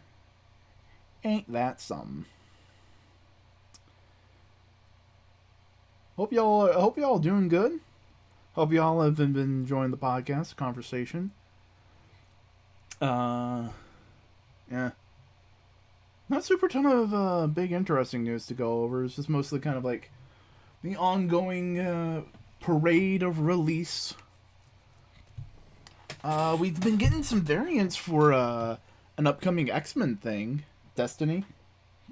That's Destiny. It's a thing, but like they showed different ideas of the character, and it's really cool. I've been digging that art, doing all that kind of stuff, you know. And there's B Boy. I've Oh, did you already come back without me? Yeah, I did just because I didn't want them waiting too long without some entertainment. I see. So you ready to talk about some comics that we read? Yeah, I guess we can do that. I guess that's what we do on this show sometimes. Hey, Hey, Daredevil. I like that character. This is the last book of the Zdarsky run. Ooh, How is it without too many spoilers? It wraps up everything. It's an epilogue, and it does set up a kind of mini Daredevil event Mm. that is going to be happening. I don't know if it's being written by Zdarsky or not. Do you think I could jump into that event having not read the Zdarsky one? No. Okay, so just wait for whatever comes after that. Yeah, or you can read the Zdarsky run. It's 36 issues. I could, but that would take like a day, and I don't usually have a day. I could have done that over the last week and change while I was gone during some of my free time, but I chose to watch a bunch of Star Wars animated content instead. But it does leave Matt in an interesting place. It leaves Kingpin in an interesting place. Mm. And it leaves Elektra in an interesting place. Is she still gonna be a Daredevil, or is she done with that now? It all depends on what's going to happen in the next thing, but... Okay, minor spoiler. Uh-huh. Matt and Elektra basically, like, hang out, and Matt goes like, yeah, no, while I was in prison, I kind of understand your point of view a little bit. Not necessarily... I understand that you're trying to be better, all that kind of thing. And Elektra was like, yeah, and I was just being Daredevil to prove to you that you could trust me, but while being Daredevil, I got into your mind and I understand why you behave the way you do, so I empathize with you more, and I need your help with a thing. Ooh. So, like, the ending of it does have her suit up as Daredevil to help Matt out with, like, doing a patrol. So is it a sometimes thing? Is it a status quo thing? I'm not sure. But Elektra basically goes like, you know what, Matt, you're not that big of an idiot. I understand why you're Matt Murdock now. That's a nice place to leave the characters. Yeah, that's relationship growth. Mm-hmm. Oh, and speaking of relationship, Kingpin had some too. Oh. That's it. I'll say. But it's a good little epilogue for the entirety of Chip's Daredevil run, and it's really good. Nice. Yeah. But next up we got Black Panther. I read Black Panther #1. Oh, I didn't know there was a new Black Panther book out. Yeah. Who is this? Who's writing? Who's drawing? Tell me.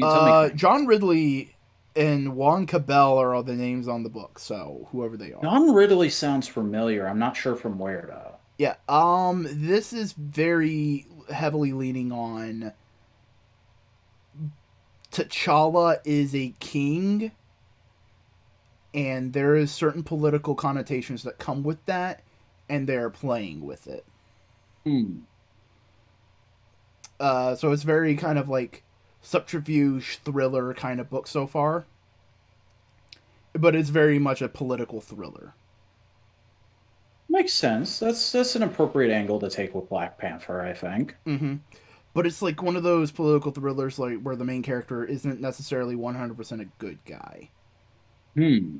They set it up really interesting in here, and like I can understand why some people might dislike this take of T'Challa, but I understand it. It makes sense for the story they're telling and for what they've been doing with T'Challa in general. Yeah. So if you wanted to try some Black Panther, and that seems interesting to you, give it a look. Nice. Yeah. Issue 4 of Trial of Magneto. How's that whole situation going? So no one resurrected Wanda. You what? Okay, so Wanda died and then went through the resurrection protocols, right? Uh-huh. No one did that for her. The five didn't do it. Nobody brought Wanda back to life. Wanda brought Wanda back to life. Her psychic... How did she do that? Her magical energy is so powerful that it awoken the husk that was there and then put part of her spirit into it. So going around, like basically, it took the Wanda data from Cerebro and just did it for itself. That's terrifying. Yes. And essentially, we kind of wrap up this. There's like one more issue, I think, but this one wraps up Wanda's story as basically like, okay, that old Wanda and the present Wanda that are kind of battling in the alternate dimension, they come together and they basically go like, yo, we need to accept that we fucked up and we need to be better people because of it, and we need to recognize our past, present, and future and become one person again, in terms of conceptuality and abstract thought. And they do, and then she becomes Wanda with all her memories and all the stuff. So she's just, it's just Wanda, you know. She's just back to normal. It's fine. Is she or isn't she a mutant again? They did not say yes or no on this, uh, God damn it. but they did go. But we still need to find out who killed you. And Wanda is on the last panel. Wanda with the biggest side eyes is going like, "Yeah, we need to find out who killed me." Looking at Magneto. They have not confirmed yes or no to whether Wanda is a mutant again. So it's in the air. If they wanted to say yes, they can say yes. If they want to say no, they can say no. We'll probably find out more in the next book. In the last book of this whole thing. But in the meantime, let's talk about some Darkhawk. Aw, I friggin' loved everything about this issue except for one very, very extreme nitpick. Ooh. I As don't long as like she's a lot not of a mutant? No, Aki. Wanda's a mutant. Aki. No, bad take. Bad take, Aki.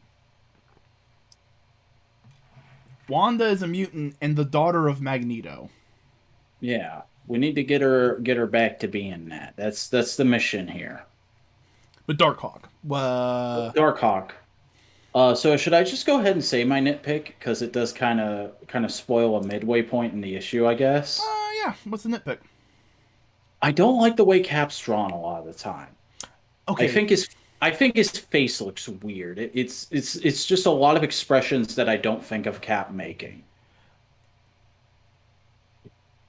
Here's the thing: she can be the boogeyman and still be a mutant. Yeah. In fact, it's better if she's a mutant because then it's like there's the air of like, one of us did this to ourselves, and it. Also, like, it ties into Hickman's run's whole thing of playing around with this whole concept of cultures and history writing over itself multiple times. She can be both a mutant and the boogeyman. In fact, it would probably work better if she was both. Because right now she's not, and she can't come to Krakoa, and so she's just like off there, and it's just scary stories. But if she is the boogeyman, she can come in Krakoa anytime, and you can scare kids like that, you know. But no, I really like this issue because, like, we've been joking about how Miles is barely in the book, even though he's being used to sell books. But, like, this issue is full on Miles as a mentor to this guy, which is not something I ever knew I wanted, but now that I have it, I'm so thankful for it because it makes sense. It's a thing you've seen Peter doing for other younger heroes before. yeah, but here's the and thing: has he's been not done for he's not a mentor. He's an ally. He's a peer. He's an ally, but he's also giving him all this advice right off the bat. Yeah, but they're the same age. It's more of like, yo, dude, I've been doing this for like an extra year. Here's all the information they gave me. Here you go. Yeah, but like that scene in the coffee shop though gave me mentor vibes. No, because Miles calls the mentor. He calls Cap. He goes like, yo, Cap, this dude's a new hero. I can't do this by myself. Yeah, but it's Obi-Wan handing Luke off to Yoda. He's going, I've taught you everything I can. Now here's the real master. Because here's the thing. I can definitely see Darkhawk and Miles becoming good friends. Mm-hmm. Especially because in the 90s, Spider-Man and Darkhawk were friends. Yeah. Also, I love that they're just still joking about how they don't actually know if he's Darkhawk or not. Fucking Miles calling him maybe Darkhawk. That was cute. But also like how Cap was just there and media was like, okay, cool, you're a hero, dude. Sweet, I'm gonna help you out. Hmm. And like never gets to dad military dad in charge. We never get that version of Cap in this book, which is a version I feel a lot of writers tend to fall back on when Cap's instructing younger heroes, and I always cringe super hard at. And like there's a point where they could have gone there at towards the end when there's that huge explosion of power. Um, and they're just and they just totally skip past it. They're like, nah, it's just a thing, and they tell Darkhawk he did fine. Yeah. I liked Cap in this. I like Miles in this. Miles was really great because he's just like talking to Darkhawk and going like, yeah, yeah, yeah. Hold on, trust me, I need to text this guy back. Mhm. Also, first time in a while I've read about superheroes just beating up some AIM goons, so that was nice to see. Yeah. But this seems to be the penultimate. Next issue is going to be the end of this little mini, Yeah, though. was this supposed to be a mini? I had no I think it idea. is supposed to be a mini, but it's like one of those Marvel minis of like, if this does well, we'll just keep doing it. Hmm, And I think it's done well enough that they might like after a month do another mini. nice. But yeah, no. So seriously, anybody listening, if you're a fan of Tokusatsu, you're a fan of Higgins Power Ranger stuff, Yeah, go read Higgins's take on Space Sheriff Gavin. yeah, literally, that's kind of what Darkhawk is. But more spiky and murdery. I don't know. I've never read any Miles actually, Aki, outside of like this and the Avengers run he was in alongside Miss Marvel and Kid Nova. Yeah. So Planet, not Planet Hulk, just Hulk. Yeah, Donny Cates' Hulk, which I believe he's calling the opening arc Smashtronaut, I heard. Yeah, How is it? it's good, Okay. but it's good in that way of like,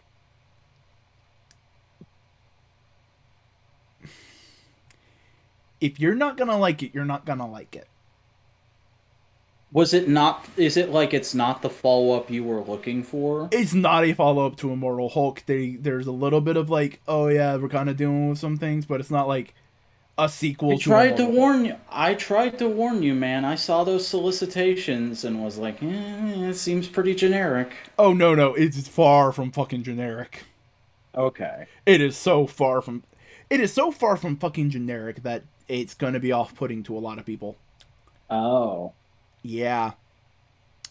Um, Have you seen the new character design that he was teasing at PulseCon yet? are you talking about the new Hulk? Oh, there's a whole new Hulk. A whole new Hulk. Yeah. Okay, so the premise of this book.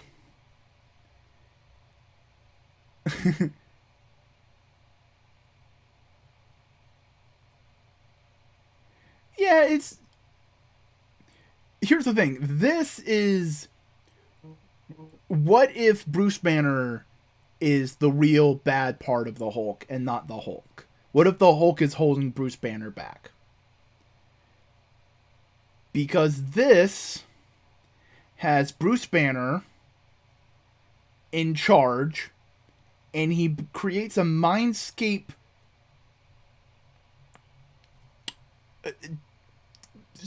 Star Trek ship deck in like the mindscape of the Hulk as he turns the Hulk's body into basically a meat ship, as it's called. It's literally like Spaceship Hulk. So the Hulk is in like a purple shirt and metal pants and like a helmet with like a visor, and in it Bruce Banner's sitting in like a captain's chair, kind of like controlling the Hulk, but he's not the Hulk. So he's piloting the Hulk like a mech? Yes. But remember, that's abstraction. It's not legitimate. It's not really what's happening. It's just an abstraction of what's kind of happening in the head of the Hulk. As the kid personality, the Hulk smash personality, is sequestered off in another part of the mind, and Bruce Banner can activate trauma to make him angry to fuel the spaceship.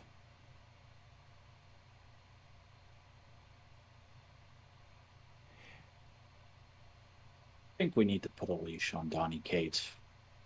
And the whole thing the Bruce Banner's wanting to do is to go through a portal and leave Earth. Where the fuck's he gonna go? Back to Sakaar? No idea. But it's Donny Cates. And you know what Donny Cates loves? He likes space. He likes dads. And the Hulk is a dad. And he likes swords. Oh god. Is he gonna be the guy to finally make Scar interesting? That would be great, actually. Oh, that would be great. Here's the thing. They've done Banner as the asshole before. This feels different, and it definitely feels like it's going to be going in an interesting place. And it's Donny Cates. I trust Donny Cates. He can write good stuff. I mean, it sounds like a very Donny Cates thing. It sounds like it has the potential to be good. However, it definitely sounds like there's still not a Hulk book for me going. Yeah, no, it's not. And that's what I'm saying. It's like it's not for everybody. Mm-hmm. It's going to be one of those love it or hate it cult Hulk books. Yeah. But like, there's a lot of things you can do with it. So it's interesting. I'm digging it. Not yet. We're not plugging our sponsors yet. Oh yeah, because we have sponsors. Hey, you want to tell me about Superman 78? Yeah, man, it is such a good time to be a fucking Superman family fan. Like every book is a banger right now, even if it's not for you. And this book is no exception. I'm loving this issue, this book more and more with each issue. This was just a really fun kind of advancement of the plot with a bunch of really good little character moments in there. We get the backstory for this version of Brainiac finally. We also get to see like the Kryptonians having this big celebration of inducting Kal-El into the Kandor Society, and like multiple women around Cal's age who have been the same age in Kandor forever, like coming up and trying to solicit him, and he just basically goes up to Jor-El and he's like, "Dad, this is weird. I don't know if I like being a Kryptonian." And he's like, "You'll get used to it. I know it's probably very alien to you since you grew up on Earth."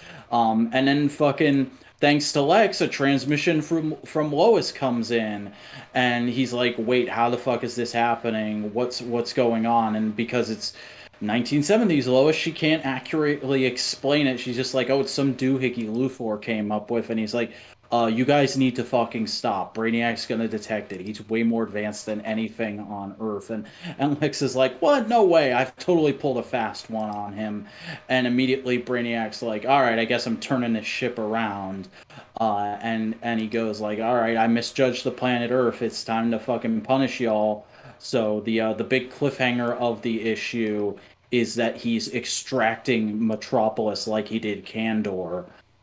Meanwhile, Superman takes the little device that Lex had put on the back of his cape when he was taken by Brainiac, and gives it to his father. And his father's like, "Yo, this is just the thing we've needed all this time to be able to get out of here. I just need a little piece of technology connected to the outside, and now we have that, so I can get at least one of us out." And of course, Clark is the one who's like, "Yeah, no, I'm going. I'm going to save the day, and I'll come back for you guys." Nice. And that's kind of where we're left. There's 2 issues left in this, and it's definitely headed towards a hopefully really solid finale. Nice. Thor 19. Were you reading 4? Yeah, I've been reading Thor. I must have missed that. Yeah.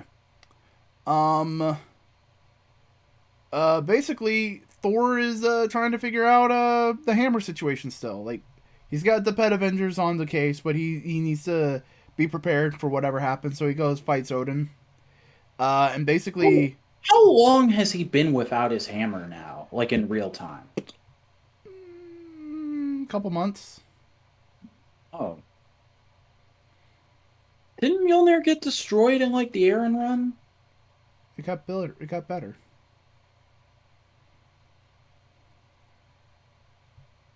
Okay. Yep, but basically, he goes to Odin and goes like, "Yo, we need to team up. We need to do the thing because it's very likely that there is a new god traipsing around with the hammer, the god of hammers." Hence the arc name. Is that literally just based off of the joke from Ragnarok? It might be, but like whatever. We'll get some cool shit. It's Sonny Kate. But the next thing is Venom number 2. Was that adrenaline momentum? Did you go get him? It's just more of the kid running around, fucking dealing with Venom, being Venom now, and the remember the '90s Venom, the fucking evil organization that was chasing after him. Vaguely. It's back, and nobody knows what happened to Eddie. They think Eddie's dead, but he's not. Remember from first issue. So yeah, it's just a Yeah. continuation of the story. He's in space. Dad did, in fact, go to space. Space. Old memes. Um, Tell me about Human Target. This was a much more palatable issue of the Human Target because the first issue was very much like high-strung Tom King, confusing as fuck, very much doing a lot of weird literary devices and esoteric references. Whereas this is pretty much just a linear story. It picks up on the second day after Human Target has found out that he's been poisoned and he's dealing with it, and he comes home to find Ice waiting for him in his detective office, and it's really interesting for me because there's a lot of discussion of the history of the character Ice and how she's had like multiple revisions to her backstory, and they're all simultaneously canon, and I'm just kind of going along with it because I don't really know Ice or Fire from anything except Justice League Unlimited, where the most exposure they got was Wally had a crush on Fire in one episode. That's all I know about Fire and Ice. And so to see her get fleshed out as a character in this is really interesting and almost kind of sweet. You get the feeling that Tom King has a bit of an affinity for this character, and he's kind of trying to give her the spotlight here. But also is still keeping you on your toes because remember, this is a murder mystery, and anyone from the JLI is a potential suspect, and they play around with several suspects in here. Like there's a lot of talk about like, oh yeah, Fire is very hot tempered, and she had a reason to be mad at Lex Luthor, so she's one of the main potential suspects, and Ice is here trying to go to bat for her, and also offering her help to the Human Target because hey, I'm a good person. You know I'm a good person, and I know everything about everyone on the JLI. I can help you. And he's of course going, well, that just makes you all the more suspicious. And also, it's revealed at the very end of the issue. She doesn't. She tells him a bunch of stuff he already knows because he had already investigated it and done like a couple things to set her coming to him in motion so that he could get a personal look at her and decide whether or not he thought she was guilty. And it seems like he's going to let her stick around because he for now doesn't think she's guilty. But we also find out that Guy Gardner is a potential suspect because Ice is a former girlfriend of his, and apparently Luthor had threatened her life at one point, and Gardner was really pissed about it.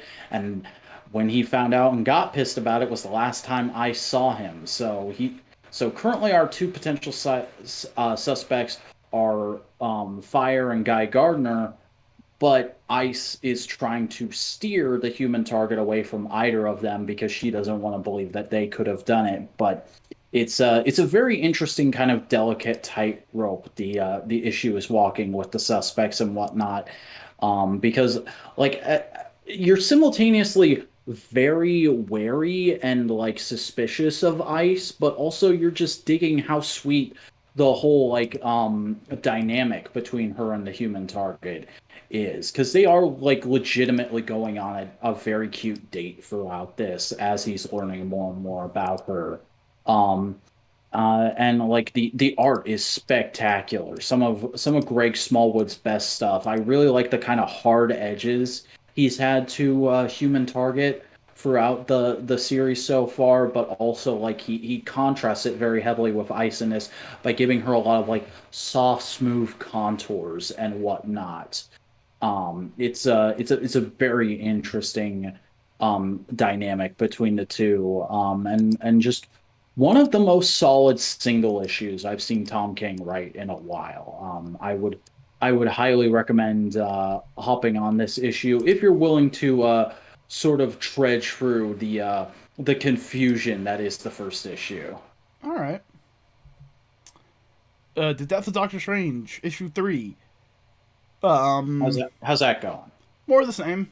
It's just trying to Hmm. figure out everything. Doctor Strange commits an autopsy on his own body, magically, while Jane Foster does it physically, which was Aki, are you seriously pulling a drippy in the chat right now? they're no longer called Clintar. Mm. That's a misnomer. Clintar is their word for cage, because they were Ooh, holding Null back. So when they said we are Clintar, they aren't saying we that's our species. They're like, no, we're a fucking cage. Get away, fucking Null. Fuck so what off. is the name of the symbiote race now then? Symbiotes Okay, they're just symbiotes. for right now. They may still be considered Clintar internally. Who knows? Mm. Um, yeah, it's just more Death of Doctor Strange. It's good. All right, Yeah, they, nice. they create a big bad. They create these three big bads. Uh, uh, Clea and this weird version of Doctor Strange have a conversation. It's sweet, but it's also very very bitter. Mm. You know. I think I actually saw that page going around on Wednesday. Gave me kind of like Doctor and River Song vibes. Kind of, it's because here's the thing: that doctor doesn't know Clea yet, right? Clea, really, this Mm. Strange. Yeah. And basically, for a period of time, Clea didn't have any memories of Doctor Strange. Mm. And then when he died, all her memories came flooding back. So she was running to Doctor Strange to see what if she could help or anything. So it's Interesting. like cute, it's wholesome, but it's also like, oh no, sadness. All right, legit. But we both read Hawkeye Kate Bishop. Oh, you read this? Okay. Yeah. Uh, so like I want to like this, but it's doing a lot to push me away, I feel like. Because a lot of this book is doing stuff to kind of make Comic Kate line up more with MCU Kate, it feels like. Mm. Like we're very quickly getting her away from the private investigations office she had set up on the West Coast. She's in a completely different costume than she was at least the last time I saw her. That looks kind of like the Disney Plus costume. And we're dealing with her sister, who is a character we have not seen in a long time. And they're writing her very similar to how the mom is in the Disney Plus show, in my opinion. Mm. I found it enjoyable, but I also don't have a ton of history of Kate, so. Mhm. It's a solid story. It's just I have the feeling of like it's trying to get away from what I had grown to love about the character. Mm. Seems like an interesting setup. I'll keep reading it. Yeah. Next book. Hmm. New Mutants. I read New Mutants. This That's a creepy cover. oh, it's a good cover.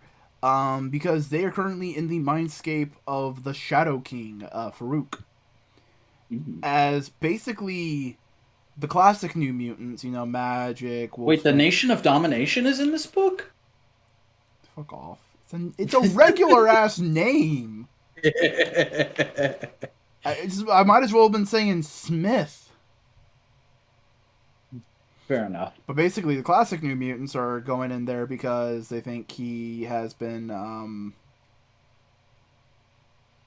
who knows?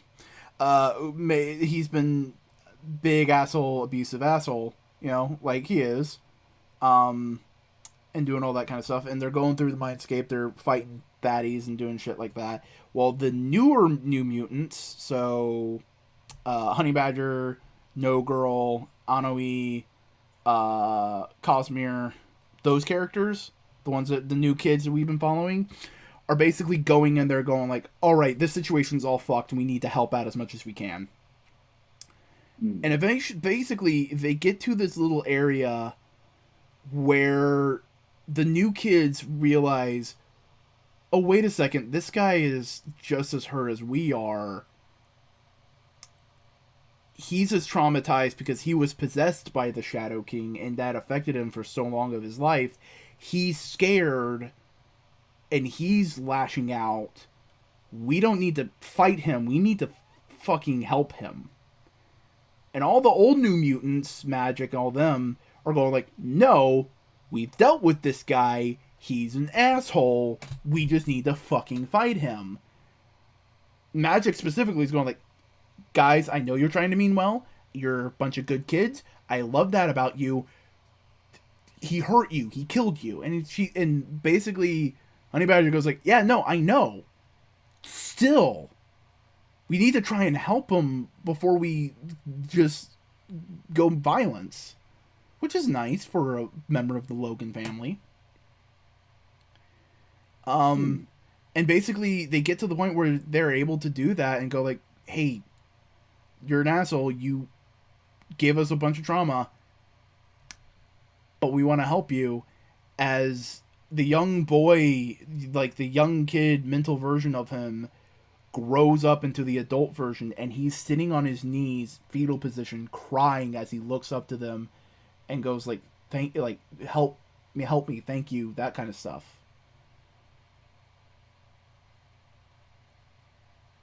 And it's really kind of cool. Sick. Yeah. This is nice. But we both read Amazing Spider-Man 78, 79, and 80. Yeah, the Craven mini arc. Oh, man. This was good. It's pretty solid. I'm definitely looking forward to the new Marvel Legends that this introduces the potential for. Friggin' flaming tiger head and wings Craven variants. Oh, yeah. It's nice that they did Craven, because this Craven's technically a clone. Mm-hmm. Also, just all the character stuff they do during that hallucination sequence with Ben having to deal with, like, is he his own person? Like that's always an interesting route to go down with him. This was really good. I also love that cover, that second cover. It's very Boingo core. So good. I like that we're showing the dichotomy of Beyond as well too. With like, there's clearly people who really care about Ben and are trying to help him, and then there's fucking Maxine, who is just Lady Nick Fury. Yeah, she does not care. But yeah, no, Amazing Spider-Man's been doing really, really good. Who do you think, is that Miles, or is that going to be a completely different Spider-Man in the to be continued? I don't know. But that's that's all. I am interested. Okay, sorry. Go. I was just gonna say I am interested to see where they go with frickin' May going to Otto for help. No, I'm just getting a headache, and we've been going for 2 hours and 10 minutes, so I was thinking, oh god, but that's all the comics we read. Pretty good amount of comics. Pretty good comics. Yeah, it was a solid 2 weeks. Yeah. So why don't you tell the people where they can find you? Hey everybody, I'm the Vacuuminator. I make video essays and things right here on YouTube. You can check them out by going to youtube.com/the Vacuuminator. It's spelled TheVacuuminator. You can also follow me on Twitter for anything and everything I want to tweet about at the Vacuuminator. And you can follow me on Instagram for any photos of whatever bullshit I got going on that I want to post. That's the underscore Vacuuminator. Alright. Hey, howdy, howdy. I'm Chris, a Boingo writer. I make a variety of content. You can follow me on Twitter at Boingo_writer. You can follow me on Instagram at Boingo_writer. You can follow me on YouTube, subscribe there, and see a bunch of video essays and editorial stuff there. So they search Boingo Writer, you'll find it. 1.6 kilometer miles. Um, and if you want to, go follow on Twitch, streaming Monday, Tuesday, Wednesday, and Fridays. A variety of games and whatnot. It's a fun old time. And that's kind of it for No Prize this week. Anything else you want to say?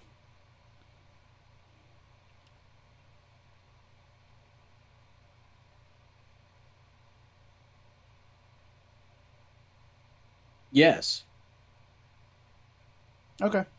Enough said.